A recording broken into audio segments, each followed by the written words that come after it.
49장입니다. 이사야 49장.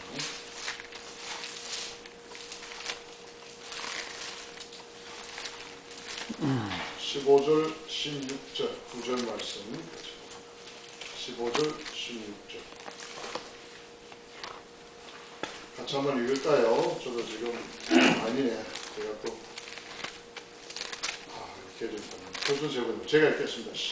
15절, 16절, 9절 말씀을 좀 다른 번역에서 제가 읽겠습니다. 어머니가 어찌 제 젖먹이를 잊겠으며 제 태에서 낳은 아들을 어찌 긍휼히 여기지 않겠느냐. 비록 어머니가 자식을 잊는다 하여도 나는 절대로 너를 잊지 않겠다. 보아라 예루살렘아, 내가 네 이름을 내 손바닥에 새겼고 내 성벽을 널 지켜보고 있다. 아멘.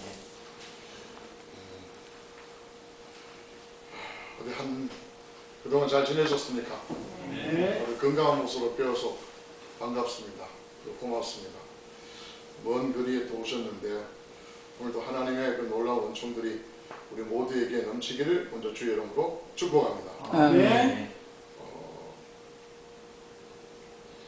제가 로마서를 묵상을 하면서요, 3장 21절인가로 제가 기억납니다. 거기 보면은 하나님의 율법 외에 하나님의 한 의가 나타났다. 그래서 율법과 선지자들에게 증거한 것이다 라고 이렇게 말씀합니다. 그런데 그 제일 앞에 보면 이제는 이라는 표현을 씁니다.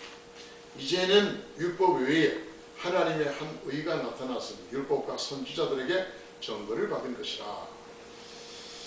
그동안 구약의 성경을 쭉 보면서 또 신약적인 약간 하나님의 새로우심에 대하여 우리가 또 많이 경험하는데, 제가 목회를 하면서 늘 생각하는 것이 그냥 이렇게 성승장구 아시죠? 성승장구를 가면 참 얼마나 좋겠는가. 근데 그렇지가 않아요. 이스라엘 역사와 비슷하게 물론 그들의 잘못이 많겠지만 무너졌다, 쌓아졌다, 또 일어섰다, 또 사사기 어떤 패턴과 같이 그런 모습을 많이 보는데, 저희 목회나 우리 교회 성도들의 모습도 그런 걸 많이 봅니다. 그런데요, 하나님이 이제는이라는 표현이 이사야 말씀과 결부될 때 하나님이 우리 성도를, 하나님이 우리 교회를, 하나님이 부르신 주의 종들을 그냥 두고만 보고 계시는가? 절대 그렇지 않다라는 확신이 들기 시작합니다. 하나님께서 이제는이라고 말씀하실 때는 그분이 뭐가 작심하시고 뭔가 결연이 일어나는 그런 모습을 제가 많이 느낍니다. 그래서 우리는 하나님을 은혜의 하나님이다 그렇게 찬양을 합니다. 이 은혜의 하나님은 하나님의 일방적입니다. 우리가 은혜 받을 만한 사람이라서 은혜를 주시는 것이 아니라 그분의 일방적이고 또 그분이 주도적인 그런 모습이 은혜가 아닐까요?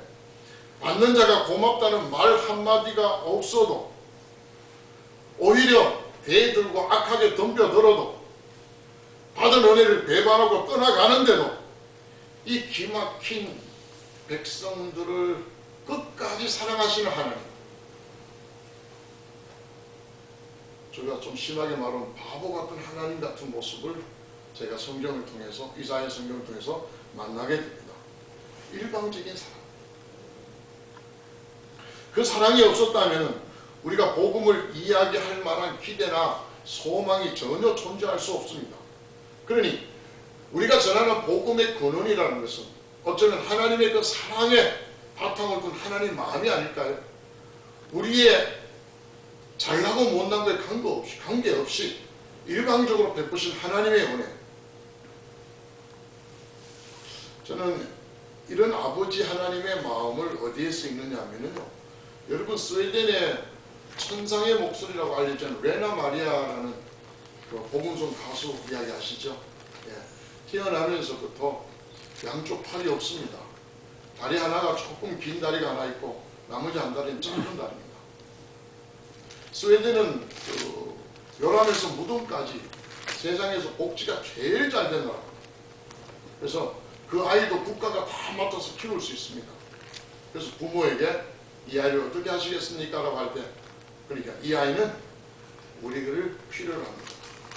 이 아이에게는 우리가 필요합니다. 부모가 정부의 그 아이 돌봄을 케어를 이렇게 밀고 부모가 적극적으로 레나 마리아를 키웁니다. 그런데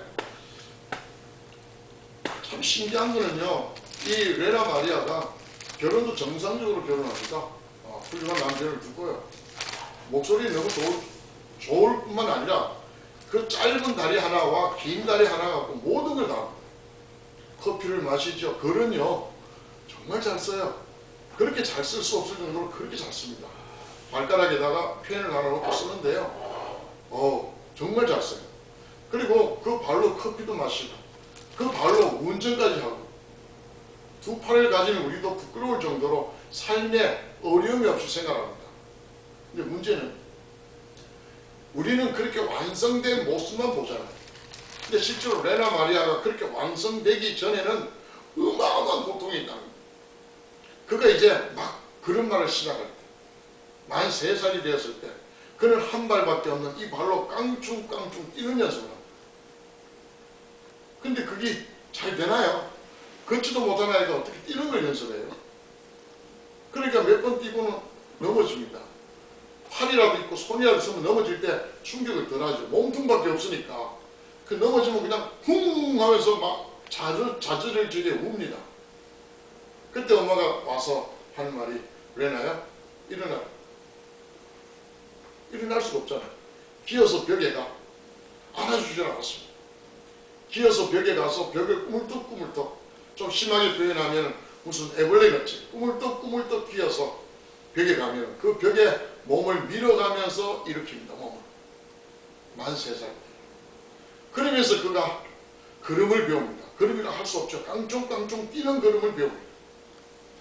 그 어머니 아버지의 마음 한번 생각해 보십시오. 얼른 일으켜서 너는 이제 앞으로 그렇게 하지마. 내가 다 태워줄게. 내가 너 어디 갔는데 다 보살펴줄게. 이렇게 했다면 레나 마리아는 절대로 그의 삶이 그렇게 멋있는 삶이 안 될 겁니다. 발을 그렇게 자유자재로 쓰지 못했을 겁니다. 연필 하나 꼽지도 못했을 겁니다. 운전은요, 운전은 생각도 못하겠죠. 그 발가락을 커피잔에 그 고리에 탁 넣어서 마시는 그런 모습 상상도 못합니다.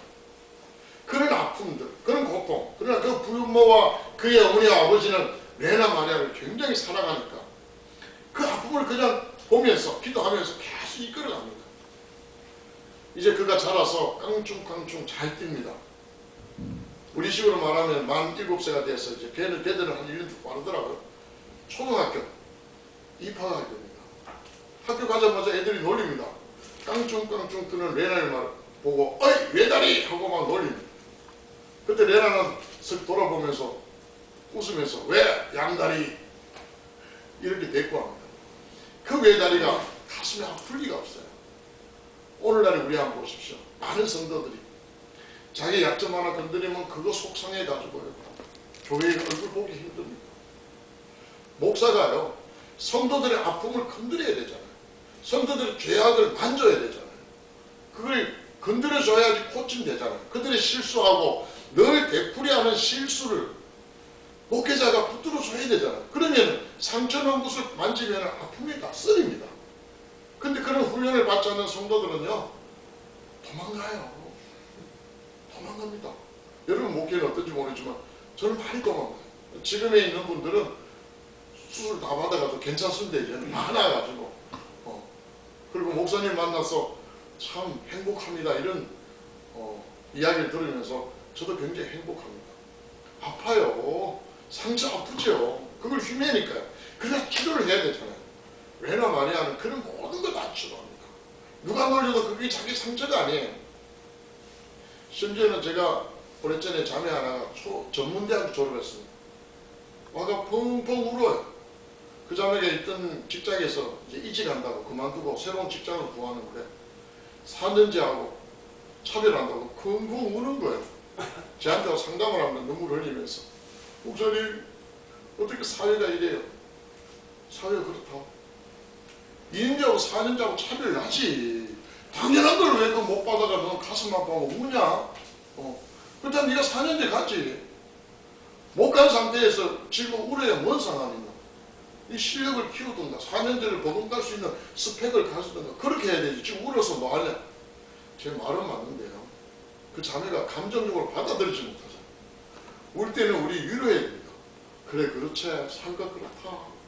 뭐 은혜를 이야기하고 사랑을 이야기하고 보듬어줘야 되는데 저는 성격이 그렇지 못합니다. 그래서 해결하는 주안점에 가요. 내가 실수했으면요. 너 왜 실수했느냐 저는 그렇게 말하지 않습니다. 너 왜 잘못했느냐 절대 말하지 않습니다. 앞으로 어떻게 할 거냐. 나 잘못했어요. 앉아가지고 잘못했는데 이야기에 무슨 소용이 있어요. 내가 왜 잘못했는가를 봐야 됩니다. 내가 무엇이 잘못되어서 지금 이런 상황이 왔는가 생각해야 돼요. 그리고 앞으로는 실수하지 않도록 앞으로는 내가 넘어지지 않도록 그렇게 해야 되잖아요. 제가 그런 목회를 하다 보니까 위로받기 좋아하는 사람들은 저도 잘 못 갑니다. 저도 그 달래면 괜찮죠. 근데 달래 가는 그분이 또 그래요. 또 맨날 제가 자꾸 치닥거리만 해요. 설 수 있도록 해야 되는데 레나 마리아는 부모님에게 그런 훈련을 받았습니다. 그래서 그는 철저하게 하나님 앞에서 신앙의 믿음을 갖고 그의 삶에 무조건 수많은 아픔들이 있지만 자기의 운명을 스스로 결정할 수 있는 그런 훈련을 이 레나는 받습니다. 부모가 우리 한국의 장애인들은 부모들은 부모가 다 해주려고 합니다. 부모의 소원이 뭐냐면 이 아이보다 하루 늦게 죽는 것이 부모의 소원이다 이런 이야기합니다. 부모가 아이를 전적으로 책임져야 된다는 걸 가지고 있어요. 그게 아니라 정말 뭘까요? 이 장애가 가진 아이가 장애를 가지고 있음에도 불구하고 그렇지 않는 많은 사람들과 같이 살 수 있는 걸 훈련시켜주고 배워줘야 되는데 우리들의 부모는 그런 면이 좀 부족하지 않나요? 제 목회도 마찬가지입니다. 제 목회도 막 뒤따라가면서 치워주는 목회를 한다면 우리 성도는 잘하지 않을 겁니다. 근데 저는 포인트를 성도가 잘하는 포인트에 둡니다. 잘해야 된다. 언제까지 목사님한테 기도받고 다닐 거냐. 이제는 너희들이 자라서 약한 사람을 위해서 기도해주고 다녀라. 아니면 제가 그렇게 설교하고 가르칩니다. 그런데 오늘 포인트는 여기에 있는 것이 아니라 오늘 이 말씀 메시지는 우리가 자라는데 가장 힘든 게 우리 현실입니다. 우리 아픔이고 우리의 상처고 우리의 못남이고 우리가 했던 수많은 실수와 또 심지어는 많은 죄책감과 죄의식들이 우리가 다시 한번 하려는 데 힘들게 만드는 거예요. 또 자꾸 그것이 되풀이되다 보니까 해도 안 되더라는 이런 타성에 접습니다. 해도 안 되더라. 그래서 교인들 중에 기도해도 안 됩니다. 그럼 저는 굉장히 혼냅니다. 제가 기도를 얼마나 해봤니? 정말 주님같이 그렇게 기도를 해봤니? 나는 아직 그렇게 기도를 안 해봐가지고 기도 응답 못 받아도 기도해도 안 된다 소리를 나는 못한다 하니 얼마나 해봤니? 목숨 걸고 해봤니? 적어도 그 정도는 해보고 죽을 정도로 해보고 안 되거든 기도해도 안 됩니다 소리 하자. 그렇게 자신있게 외치죠. 성경은 기도하면 된답니다. 믿으시죠? 아멘. 근데 안 되는 거는 우리 쪽에서 안 되는 거예요. 그러면 하나님이 문제가 있는 게 아니라 나에게 문제가 있는 겁니다. 이 문제를 들고 하나님 앞에 가면은 그때부터 달라지는 겁니다. 근데 자신은 문제가 없는 줄 알고 기도하면 안 된다고 하면은 늘 실패하고 늘 어려움을 가져요. 근데 우리 앞에는 기도 응답이 없고 우리의 상황 속에는 여전히 아픔과 눈물과 한숨밖에 없다면 이 문제로 오늘 이사야 문제로 가보자는 거죠. 하나님 우리를 그대로 두고 보지 않으신다. 레나 마리아가 넘어져서 그 손도 팔도 없는 애가 몸통으로 넘어질 때 얼마나 숨이 막힐까요? 빨리 울지만 그의 어머니가 들어서 세우지 않는 것 같이 하나님 우리를 지금 지켜보고 계세요. 그러나 그분은 우리에게 이사야에 말씀합니다. 내가 너희를 내 손바닥에 새겼다. 내가 왜 너희를 잊겠나? 세상의 어머니가 자식을 잊을지라도 나는 너희들 절대로 잊지 않겠다. 저는 그 말씀이 얼마나 위로되는지 몰라요. 우리가 성장하고 자라고 우리가 내일의 비전을 품을 수 있는 이유도 여기 있지 않을까요? 하나님은 내가 어떤 삶을 살든 하나님은 내 편이시다. 비록 그것이 내가 잘못하더라도 하나님은 끝까지 은혜로 나를 붙들어 주신다. 그것이 내가 멋대로 산다는 그런 근거가 아니라 내한테 소망이 된다는 거죠. 요즘 일간의 목사님들이 자살하면 지옥 간다는 이야기와 그런 문제에 대해서 이 성경 공부하는데 성도들이 질문을 합니다. 목사님 자살하면 지옥 가죠? 다른 분도 지옥 간다는데 지옥 가죠? 일반적으로 지옥 가는데 저는 좀 복잡하게 만들어 봤습니다. 일반적으로 그냥 액면적으로 지옥 가지만 그가 자살한다. 하나님 믿는 사람인데 자살한다고 치자. 근데 만약에 자살해서 그냥 딱 죽으면 지옥 가. 그러나 그가 바로 죽지 못하고 응급 상황이 생겼어. 그래서 뭐 앰뷸런스나 병원에 막 옮기는 중에 잠시 정신이 들어서 하나님 나 용서하세요 라고 하고 하나님을 고백 한번 했다. 그러고 가서 죽었다면 우리가 볼 땐 자살해가 죽은 것 같지만 그 심령은 또 다르지 않을까요? 그림이 완전 바뀌지 않을까요? 자살해서 지옥 가는 것은 회개할 수 없는 상황이기 때문에 그렇다 많은 분들이 이야기합니다. 그러나 적어도 그의 정신이 나타나서 하나님 죄송합니다 용서하십시오 라는 마음의 고백만 했다면 그건 과연 지옥 갈까? 그런 이야기를 던지니까 많은 성도들이 막 흔들리기 시작합니다. 저는 그렇게 생각해요. 그런 분은 절대 지옥 가지 않을 거다. 아멘. 왜냐하면 하나님의 사랑이 그거잖아요. 내가 잘나서 하나님이 나를 선택한 것이 아니라 이스라엘이 멋지고 괜찮은 나라라서 선택한 게 아니라 힘없고 작은 나라지만 하나님의 영광을 드러내기 위해서 선택한 줄 믿습니다. 오늘 우리도 마찬가지잖아요. 좋은 스펙 쌓고 유학 갔다 오고 큰 교회 대형 교회 하면서 그렇게 멋있는 목사님만 잘난 게 아니에요.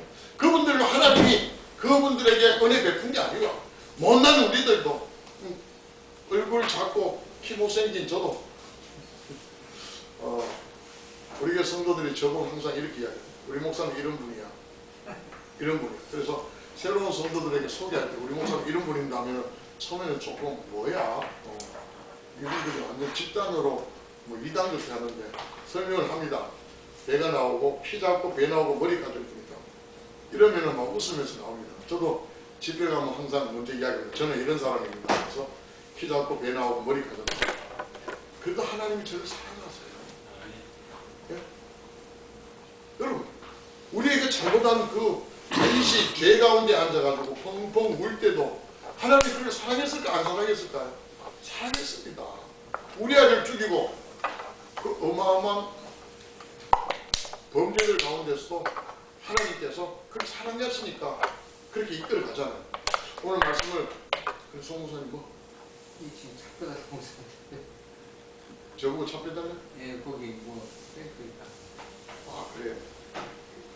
송 목사님.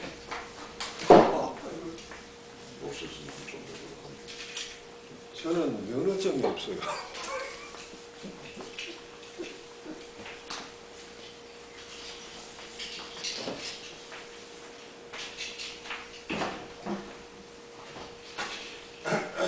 하나님이 우리가 힘들어할 때, 어려워할 때, 레나 마리아 어머니 같은 마음 우리를 응원하고 있지 않을까요?